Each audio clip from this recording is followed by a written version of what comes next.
जय हिंद दोस्तों, स्वागत है आपका अपने चैनल में। मेरा नाम धर्मेंद्र मिश्रा है। मैं इस चैनल के माध्यम से वर्तमान में Indian polity by M Laxmikanth का समरी रीड कर रहा हूँ। ये इस सीरीज़ का तीसरा वीडियो होगा। पहले वाले वीडियो में मैं फंडामेंटल राइट तक पढ़ लिया हूँ, एलेबोरेट कर लिया हूँ। तो अगर आप वो वीडियो नहीं देखे तो आप उसको वीडियो देख लें। इस वीडियो में मैं डायरेक्टिव प्रिंसिपल और फंडामेंटल ड्यूटीज़ को रीड करूँगा और जब जहाँ जहाँ जरूरत पड़ेगी एलेबोरेट करूँगा। ठीक है, तो बने रहे। बिना आपका समय लिए मैं स्टार्ट करता हूँ। एक बात और, आप इस वीडियो को 1.5x और 2.0x में देखोगे, इससे आपको समय की बचत होगी। चलो शुरू करते हैं। Directive principle of state of policy, जैसा कि आपको पता है ये इंस्ट्रक्शन है, इंस्ट्रक्शन टू स्टेट्स है। और ये कहाँ से लिया गया है? आयरलैंड से लिया गया है। आयरलैंड के कॉन्स्टिट्यूशन से लिया गया है ये डीपीएसपी का कॉन्सेप्ट। और आयरलैंड ने कहाँ से लिया था? स्पेन के कॉन्स्टिट्यूशन से इंस्पायर होकर डीपीएसपी को लिया गया था। ये भारतीय संविधान के पार्ट 4 और आर्टिकल 36 से 51 में डील होता है इसके बारे में। तो अब हम आर्टिकल वाइज देखेंगे कि कहाँ कहाँ कौन कौन सा प्रोविज़न है। आर्टिकल 36 डिफिनेशन ऑफ स्टेट देता है। ये सेम जो आपने फंडामेंटल राइट का आर्टिकल 12 में देखे थे कि डिफिनेशन ऑफ स्टेट्स में क्या क्या होते हैं, वो सेम इसमें उसी चीज़ के बारे में बताया गया है आर्टिकल 36 में। तो definition of states article 36, article 37 में एप्लीकेबिलिटी के बारे में बात होता है कि ये जो डीपीएसपी होगा कहाँ कहाँ एप्लीकेबल होगा, क्या ये इन्फोर्सेबल है, इन्फोर्सेबिलिटी के बारे में भी बात होती है। तो ये याद रखने वाली बात है कि आर्टिकल 37 में क्या क्या होती है। आर्टिकल 37 में एप्लीकेबिलिटी और इन्फोर्सिबिलिटी की बात होती है। इन्फोर्सिबिलिटी मतलब क्या आप इसको इन्फोर्स कर सकते हैं? नहीं। क्यों? क्योंकि ये नॉन जस्टिसेबल है। मतलब इसको सुप्रीम कोर्ट या फंडामेंटल कोर्ट या हाई कोर्ट के द्वारा लागू नहीं करवाया जा सकता है। ठीक है, अगर कहीं पे डीपीएसपी लागू नहीं हो रहा है तो आप इस पर उसके लिए आप केस नहीं कर सकते हो, कोर्ट पे नहीं जा सकते हो। ठीक है। आर्टिकल 38 फर्स्ट आर्टिकल है। तो फर्स्ट कैसे? प्रेम्बल से रिलेटेड। तो ये basically duty of the state to secure welfare of the people, preamble में। ठीक है, वेलफेयर ऑफ द पीपल को बताता है। और minimize inequalities, income state facility and opportunity, income state facility and opportunity. Basically article 38 बताता है कि जो हमारा स्टेट है वो वेलफेयर स्टेट है, ना कि पुलिस स्टेट है। वेलफेयर स्टेट मतलब हम लोगों के वेलफेयर के बारे में बात करते हैं और जो असमानता है लोगों के बीच में उसे कम करते हैं। तो कुछ किस चीज़ के बारे में असमानता? इनकम की असमानता, स्टेटस की इनक्वालिटीज, फैसिलिटीज़ की इनक्वालिटी, अपॉर्चुनिटी की इनक्वालिटी। और मैं हर एक वर्ड पे जोर इसलिए डाल रहा हूँ क्योंकि डीपीएसपी और फंडामेंटल ड्यूटी एक ऐसा चैप्टर है जहाँ पे direct word to word questions आता है, स्टेटमेंट्स आता है। ठीक, तो इसको अच्छा रहता है कि आप बेयर एक्ट से पढ़ो, डायरेक्ट कॉन्स्टिट्यूशन से पढ़ो तो ज़्यादा अच्छा है।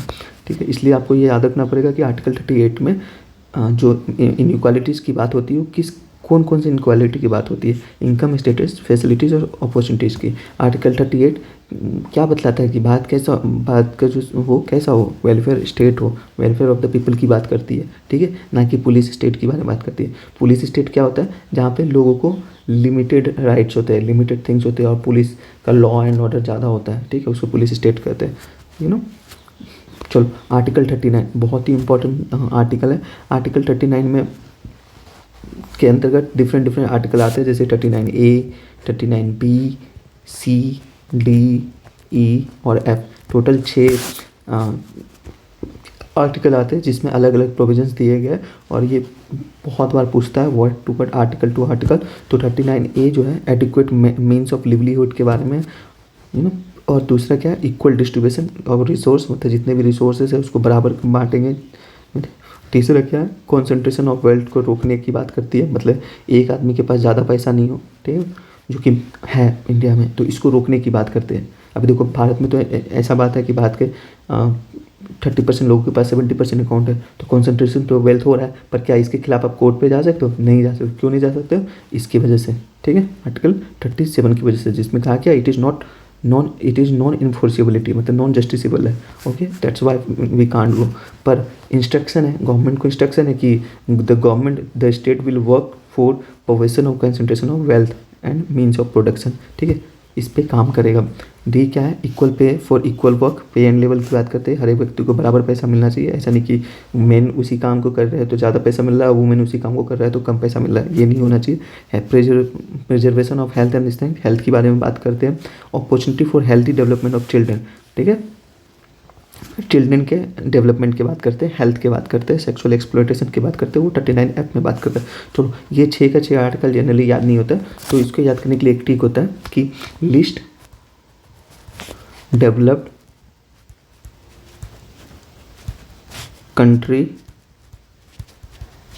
में प्राइमरी हेल्थ सेक्टर, ठीक है, लिस्ट डेवलप्ड कंट्री में primary health sector, least developed country में family primary health centre, least develop country में primary health centre, least L से livelihood 39A livelihood, developed D से distribution of resources, country C concentration of wealth, C number, P primary health centre, P for pay and level, equal pay and level की बात करता है, primary health sector, H health के बारे में बात करती है, ठीक, सी चिल्ड्रन के बारे में बात करता है, ठीक है। अगर आप कहीं पे प्रोविजन लिखा हुआ कि 39 इनमें से कौन सा आर्टिकल चिल्ड्रंस के बारे में बात करता है और ऑप्शन में 39F है तो आप मार सकते हो। क्यों, मैंने ट्रिक क्या याद करवाया, लिस्ट डेवलप्ड कंट्री में प्राइमरी हेल्थ सेंटर, ठीक है। चलो 39A अमेंडमेंट, ए फॉर मतलब जो भी ए पार्ट में ऐसा आता है 39A 86A 39 अमेंडमेंट हुआ है, तो क्या अमेंडमेंट किया गया, बाद में अमेंडमेंट है, बाद में जुड़ा गया, तो ये है A for equal justice and free legal, तो जो फ्री लीगल एड और सर्विस दिया जाता है वो किस में आता है, 39A में आता है। इसको 42 कॉन्स्टिट्यूशनल अमेंडमेंट 1976 में जोड़ा गया। आर्टिकल 40 क्या होता है, गांधी जी का पंचायत के बारे में था, 40 साल के पंचायत, तो organisation of village panchayat and function as unit of the self government. देखो एक चीज़ और ध्यान देने वाली बात है जो कि मैंने बताया ना, ये शुरू में बताना चाहिए था, तो ऐसा कॉन्स्टिट्यूशन में कहीं पे मेंशन नहीं है इसके कैरेक्टराइजेशन में, पर पढ़ने के लिए और इसके सिद्धांत की वजह से, इसके इसके यूएसपी की वजह से इसे 3 भागों में कैरेक्टराइज किया गया, 3 कैरेक्टर में बांटा गया, एक गांधीयन, दूसरा सोशलिस्ट और तीसरा लिबरल। तो आप हर एक प्रोविज़न देखोगे, आप उसको इस नज़र में भी देखोगे क्या ये गांधीयन प्रोविज़न है, क्या ये सोशलिस्ट प्रोविज़न है, क्या लिबरल प्रोविज़न है। तो आर्टिकल 1440 जो है ये गांधी प्रोविज़न है, मतलब गांधी का सपना था कि ऑर्गेनाइजेशन ऑफ विलेज पंचायत और function unit of the self government, मतलब हर एक जगह में पंचायत हो और गवर्नमेंट हो। आर्टिकल 41 जो होता है 3 चीज़ के राइट के बारे में बात करता है, right to work, right to education और राइट टू पब्लिक असिस्टेंट। कब, in case of unemployment and sickness and disable. इसको ऐसे याद किया जा सकता है, 4 में से 1 गया 3, यानी 3 चीज़ के बारे में बात होगा। किसके बारे में बात होगा, वर्क के बारे में, एजुकेशन के बारे में और पब्लिक असिस्टेंट के बारे में। चलो ठीक है, आर्टिकल 42 1942 उषा मेहता मतलब वुमन, ठीक है, तो वुमन के बारे में बात होगा, तो वुमेन से रिलेटेड क्या है, मैटरनिटी लीव। तो article 42 provision for just human condition for work and maternity relief. देखो मैंने ऐसे ही याद किया, कुछ भी लिंक लगा के याद कर लो ताकि दिक्कत ना हो। आर्टिकल 42 से क्या होता है, मैटरनिटी रिलीफ, वुमेन के मैटरनिटी रिलीफ के बारे में बात करते हैं। और जस्ट एंड ह्यूमन कंडीशन मतलब एक काम में एक अच्छे तरीक़े से काम का हो, उस पर दबाव नहीं डालना चाहिए, अच्छा न्यायपूर्ण कंडीशन होना चाहिए, ठीक है। आर्टिकल 43 पे कॉटेज इंडस्ट्री की बात होती है, ठीक है, कॉटेज इंडस्ट्री की बात होती है, रूरल एरिया की कॉपरेशन की बात होती है, 43B कॉपरेशन की बात होती है, ठीक है, कॉटेज इंडस्ट्री की बात होती है। मैनेजमेंट लेवल पे जो होता है participation of workers on the management of industry level, इसकी बात होती है, जो कि 42 कॉन्स्टिट्यूशनल अमेंडमेंट 1976 में जुड़ा था। 43B हमने बता दिया, कोऑपरेटिव सोसाइटी के बारे में बात होता है, जो कि 42 कॉन्स्टिट्यूशनल अमेंडमेंट 1976 में जोड़ा गया था, ठीक है। आर्टिकल 44 ये क्या है, इसमें लोग गलत कर देते हैं, आर्टिकल 44 में गलत कर देते हैं लोग, इसको गांधीयन प्रिंसिपल मानते हैं, लेकिन ये लिबरल प्रिंसिपल है। आर्टिकल 44 कहता है क्या है, ये है uniform civil code for citizens throughout the country, ठीक है, यूसीसी के बारे में बात करता है। अभी रिसेंटली कौन सा स्टेट है जो कि अपने राज्य में यूसीसी लागू किया, आप कमेंट में बताओगे। Article 45 provide early childhood care and education for all children below the age of 6 years. ध्यान देने वाली बात है, अभी क्या 6 साल से पहले के बच्चे को एजुकेशन प्रोवाइड करने की बात किया गया। पहले क्या था 6 से 14, उसको हटाया, कब किया गया, उसको हटाया गया 86 कॉन्स्टिट्यूशनल अमेंडमेंट 2002 में, जब क्यों? क्योंकि उस समय इसे जो 6 से 14 वाले को राइट टू एजुकेशन में रख दिया गया था, ठीक है। आर्टिकल 46 आर्टिकल 46 बोले तो 6 में से 4 गया 2, यानी SC/ST के प्रोविजन में 2 आदमी SC/ST। Promotion of educational economic and interest of SC and ST। SC/ST के एजुकेशन और इकोनॉमिक इंटरेस्ट के बारे में जो प्रमोशन करना है वो सरकार को ये जिम्मेदारी दी गई है। 47 आर्टिकल 47, तो आर्टिकल 47 1947 क्या हुआ था? देश आज़ाद हुआ था। देश आज़ाद करने के लिए क्या चाहिए? ताकत चाहिए। ताकत चाहिए ना आपको, ताकत होना चाहिए। और अपना हेल्थ कंडीशन बढ़िया करो। ताकत कैसे? अपना हेल्थ कंडीशन बढ़िया करो। दारू सिगरेट पी रहा हो एकदम मत पियो, एकदम जवान रहो, दे युवा एकदम ताकत रहेगा, बल रहेगा, इंटॉक्सिकेट नहीं किएगा, ड्रग्स नहीं पिएगा, अपने देश के लिए लड़ेगा, मजबूत रहेगा, तभी तो लड़ेगा। तो 1947 article 47 for raise level of nutrition standard of the living to improve public health and provision of consumption intoxicating drinks and drugs. समझ गए? तो आर्टिकल 47 मतलब युवा एकदम ताकत था, बिना दारू पिया, बिना सिगरेट पिया, कंजप्शन नहीं किया, तो एकदम लिविंग स्टैंडर्ड बहुत ही अच्छा था, तब जाके देश आज़ाद हुआ ना, ठीक। तो आर्टिकल 1947 आर्टिकल 47 कौन कौन सा आता है? Raise level of nutrition and standard of living to improve public health, provision of the consumption intoxicating and drinks and drugs. Article 48 चलो देश आज़ाद हो गया, सब कुछ हो गया हमारा। 47 को 1949। अब जब देश आज़ाद हो गया, इंसानों को आज़ादी मिल गई, अब हम किसके बारे में सोचेंगे? हम जानवरों के बारे में सोचेंगे, हमारे देश में जो चीज़ें हैं उसके बारे में सोचेंगे। तो आर्टिकल 48 में ऑर्गेनाइजेशन ऑफ एग्रीकल्चर, तो देश आगे कब बढ़ेगा? खेती से बढ़ेगा, तो खेती को ऑर्गेनाइज करेंगे। और उसके बाद हमारे जो पशुपालन है उसके बारे में सोचेंगे। फिर provision of slaughter of the cows carbs other guy बच्चा को कुछ होना उसके बारे में सोचेंगे, क्योंकि उस समय जब देश नया नया आज़ाद हुआ था तो हमारे जो बेसिक इनकम की सोर्स था यही सब था, ठीक है। तो हम शुरू में इस पर ही ज़्यादा ध्यान देंगे ना कि एग्रीकल्चर को कुछ ना हो, हमारा जो पशुपालन होता है उसको कुछ ना हो, गाय जो कि हमें दूध देती है जिसे हम व्यवसाय भी करते हैं तो उनको कुछ ना हो। तो बेसिकली जो प्रोविज़न आर्टिकल 48 में यही से हुआ है। बस ये मैं याद करने का तरीका बता रहा हूँ, ऐसा नहीं कि ये इसी वजह से ये आर्टिकल 48 में डाला गया है, ऐसा कुछ नहीं है। आर्टिकल 48 आप ऐसे याद करोगे कि जैसे मैंने याद किया कि 1947 में आज़ाद हुआ था, उसके अगले साल आज़ाद होने के बाद देश को जो जो जरूरत पड़ा था उसके लिए प्रोविजंस है, ठीक है। 48 organisation of agriculture animal husbandry provision. चलो आज़ाद हो गया देश में, फिर क्या है 48A जो कि बाद में जोड़ दिए, ठीक है। चलो आज़ाद हो गया, सब कुछ बढ़िया चल रहा है, 1976 तक सब कुछ ठीक चल रहा है। लेकिन देखे भयंकर जो जा रहा है मॉन्यूमेंट्स में पूजा राहुल लिख के आ जा रहा है ना, तो वो नहीं होना चाहिए। तो हमें हमारे इन्वायरमेंट वगैरह सबके रक्षा करना है। और 49 में क्या है? मॉन्यूमेंट्स वगैरह प्लेस ऑब्जेक्ट सबके रक्षा करना है, उसमें नेशनल इम्पोर्टेंस है, ठीक है। चलो आर्टिकल 50 आर्टिकल मतलब 50 मतलब जो जुडिशरी और एग्जीक्यूटिव जो है उसके बीच में एक तो प्रॉपर सेपरेशन होना चाहिए। 50 दोनों अलग हो, ठीक है, एक साथ नहीं रहने, दोनों अलग हो। चलो आर्टिकल 51 क्या है? Promotion of international peace and security. Promotion of international peace and security, तो promote international peace and security, maintain just and honourable relation between nation, foster respect of international law and treaty of nation, encourage settlement of international dispute through obligation. आशा करता हूँ कि आपको याद होगा। चलो एक बार सोशलिस्ट प्रिंसिपल, ये जो मैंने बताया था कि 3 को कैरेक्टराइज कर दिया गया, तीसरा तो आप वो कौन कौन सा है जो कि सोशलिस्ट प्रिपरेशन में, एक बार याद भी करवाता हूँ इसे। आर्टिकल 38 में क्या था? याद करो। आर्टिकल 38 सबसे पहला प्रोविज़न, मतलब पहला प्रोविज़न 38 क्यों बोला था? क्योंकि 36 में क्या है? स्टेट्स के बारे में डेफिनेशन दिया है, 37 क्या है? एप्लीकेबिलिटी के बारे में दिया है, वहाँ पे कोई प्रोविजंस नहीं है, ठीक है। 38 से प्रोविजन स्टार्ट हुआ है जिसमें क्या है? वेलफेयर ऑफ स्टेट के बारे में बात किया गया। और क्या बात किया गया? और इनइक्वालिटीज़ को रिमूव करने, मिनिमाइज़ करने की बात की है। किस तरह की इनइक्वालिटी? 4 तरह की इनइक्वालिटी। इंटीग्रिटी है, फैसिलिटीज़ है, ठीक है, इंटीग्रिटी हो गया, फैसिलिटीज़ हो गया,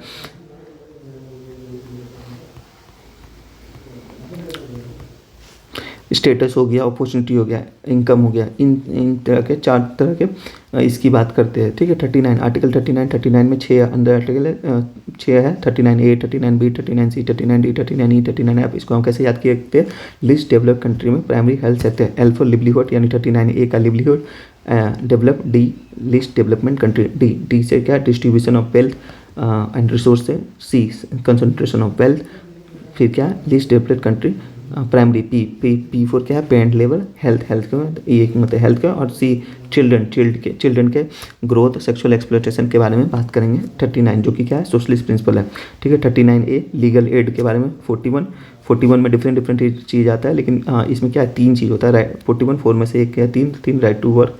कौन सा वर्क, राइट के बारे में बात करेंगे, राइट टू वर्क के बारे में बात करेंगे, राइट टू एजुकेशन की बात करेंगे, राइट टू पब्लिक असिस्टेंट की बात करेंगे। 42 4 में से 4 में से 2 किया 2, यानी 4 में से 42 1942 वुमन से रिलेटेड पूछा मैं था, वुमन से रिलेटेड।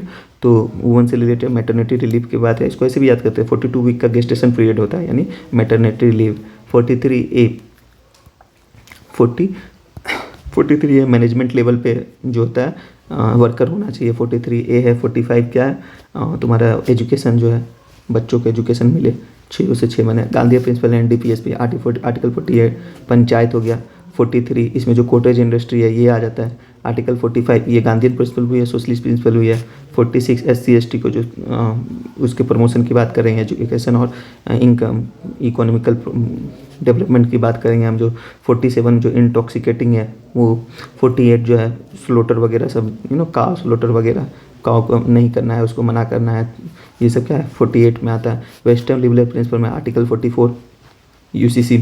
आर्टिकल 45 जो एजुकेशन, तो ये वाला आर्टिकल 45 जो है वो तीनों में आता है, तो कहीं कहीं फंसा सकता है एप्लीकेशन, ध्यान रखना, ठीक है। कह देगा 45 का प्रोविजन है, कौन सा प्रोविजन है, ऑप्शन में तीनों रहेगा, लास्ट में रहेगा ऑल, तो तुम उसमें से मार के आओगे, सिर्फ सोशलिस्ट नहीं ऑल मार के आओगे। चलो आर्टिकल 49 किसकी बात करती है तुम्हारी, 49 बात करती है, ठीक है।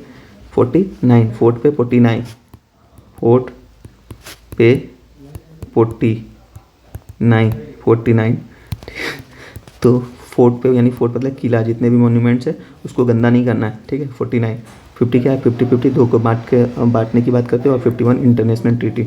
DPSP आउटसाइड ऑफ फोर्थ, जैसे हमारा फंडामेंटल राइट था कुछ जो कि कुछ राइट्स जो कि फंडामेंटल राइट के बाहर भी था, जैसे वोट का राइट, प्रॉपर्टी राइट, वैसी तरह कुछ हमारे DPSP है जो कि DPSP के बाहर भी है। इंस्ट्रक्शन है, तो कुछ इंस्ट्रक्शन है गवर्नमेंट को दिया हुआ जो कि DPSP के बाहर है, उसमें से आता है SC/ST का जो क्लेम होता है सर्विसेज से रिगार्डिंग 335, ठीक है। मतलब प्रमोशन उसके इसमें बेसिकली यही दिया कि नौकरी होने के बाद भी जो प्रमोशन है उसमें भी आरक्षण मिलेगा, ठीक है।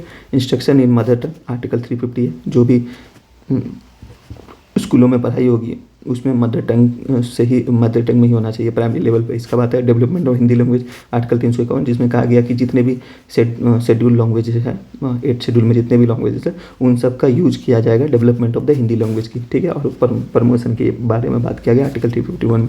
तो बेसिकली ये DPSP से रिलेटेड है। आशा करता हूँ कि आपको DPSP का ट्रिक के साथ पूरा का पूरा प्रोविजन आर्टिकल्स भी याद हो गए और DPSP समझ में भी आ गया होगा। आगे आते हैं आर्टिकल 44A।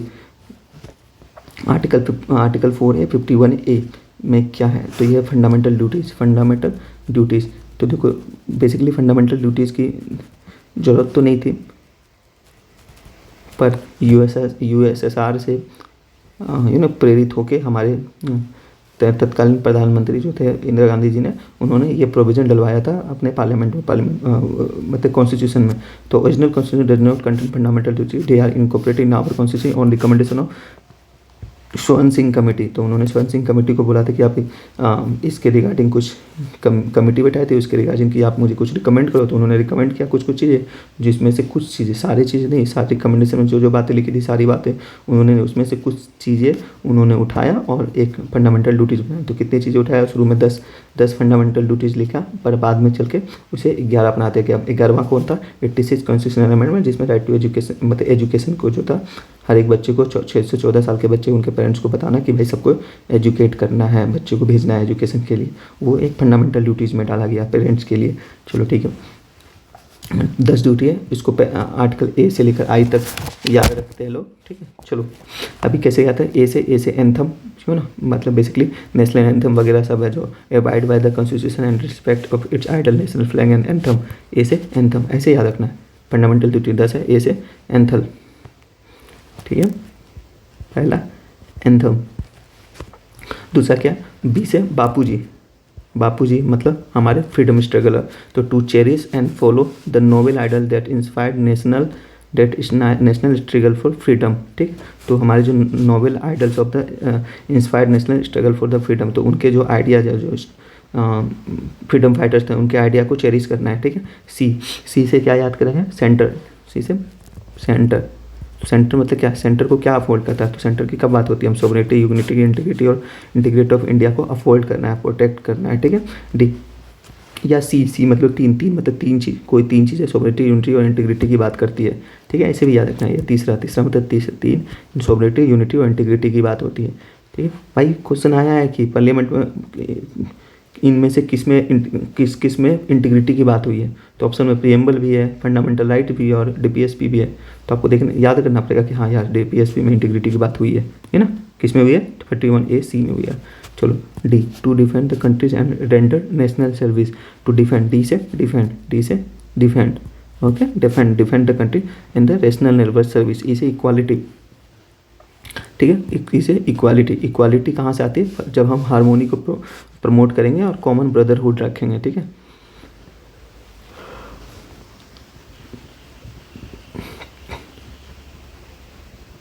ओके चलो, एफ से क्या होता है, एफ से याद होता है, एफ से याद रखोगे फोर्ट मतलब to value and preserve the rich heritage. F for fort मतलब किला, तो रिच हेरिटेज को और कंट्रीज के कल्चर को उसको प्रिजर्व करना है। जी से ग्रीन मतलब environment, to protect and improve the national environment. H मतलब हाईटेक क्या, हाईटेक साइंटिफिक, अपने जो टेक्नोलॉजिकल चीज़ है उसको और आगे बढ़ाना, तो to develop scientific temper. S से हाईटेक,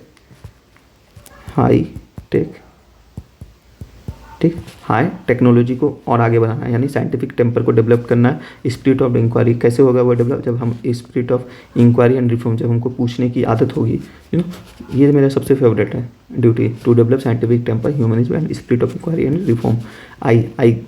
आई से इंडिया, ठीक है। तो इंडिया कैसे बनेगा हमारा, इंडिया तब बनेगा जब हम पब्लिक प्रॉपर्टी, जितनी भी पब्लिक प्रॉपर्टी है उसकी सेव करेंगे, रक्षा करेंगे। अब आप पब्लिक प्रॉपर्टी को ही बर्बाद कर रहे हैं जैसे बांग्लादेश में हो रहा है, तो क्या एक अच्छा नेशन बन रहा है, नहीं बन रहा है।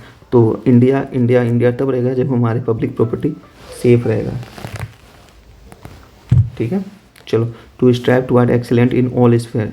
जे तो कौन है, हर एक एक्सीलेंस में, हर एक स्फीयर में कौन एक्सीलेंट रहता है, जीनियस आदमी, जे फॉर जीनियस, ठीक है। और K, to provide opportunity for education to his, ये तो याद ही रहेगा क्योंकि ये क्या था, बाद में ऐड किया गया, ठीक है। चलो, दे आर नॉन जस्टिसेबल, इससे कुछ पॉइंट्स है जो कि याद रखना है। जैसे डीपीएसपी होता है उसी की तरह ये भी नॉन जस्टिसेबल होता है। They refer to such value which have been a part of the Indian tradition, mythology, religion. मतलब इनमें से वैसे वैल्यूज़ की बात होती है जो ऑलरेडी हमारे भारत में मौजूद था, लोगों के मैथोलॉजी में, ट्रेडिशंस में, रामायण की किताबों में, कुरानों में, ये सब चीज़ ऑलरेडी मौजूद है। ये हमारे बेसिकली हमारे कल्चर और सिविलाइजेशन का पार्ट है, बट उसको अब रिटर्न में लिख दिया गया है कि हाँ है ये चीज़ करना है। चलो, अब हम अगला चैप्टर पढ़ेंगे, अमेंडमेंट ऑफ द कॉन्स्टिट्यूशन, बहुत ही इंपॉर्टेंट है, ठीक है। बने रहिएगा, ये 22 मिनट का वीडियो हो गया। ये चौथे पार्ट में हम अमेंडमेंट ऑफ कॉन्स्टिट्यूशन करने वाले हैं, ठीक है। जय हिंद।